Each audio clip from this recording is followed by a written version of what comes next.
మనం ఏ కార్యం ప్రారంభించే ముందైనా వినాయకుడిని పూజిస్తాం. ఎలాంటి విఘ్నాలు కలగకుండా చూడమని వేడుకుంటాం. అసలు వినాయకుడు విఘ్నాలకు అధిపతి ఎలా అయ్యాడో మనం తెలుసుకుందాం. వ్యాసుడు పంచమవేదమైన మహాభారత రచయితగా మనకు తెలుసు. అతను మహాభారతాన్ని ధారాళంగా చెబుతుంటే దాన్ని లిఖించినది మాత్రం గణపతే. వేదవ్యాసుడు మహాభారతాన్ని గ్రంథస్థం చేయాలన్న ఆలోచన వచ్చాక గణపతిని దాన్ని లిఖించడంకై ఉండమని కోరాడు.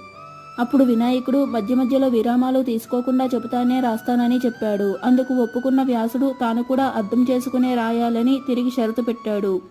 అందుకు ఒప్పుకున్నాడు వినాయకుడు. వ్యాసుడు ఆగకుండా శ్లోకాన్ని చెబుతుంటే గణపతి రాస్తున్నాడు. మధ్యలో ఒకసారి కలం కాస్త విరిగిపోవడంతో గ్రంథస్థానికి ఎలాంటి ఆటంకం కలగకూడదని భావించిన వినాయకుడు తన దంతాన్ని విరిచి దాంతో రాయడం మొదలుపెట్టాడు.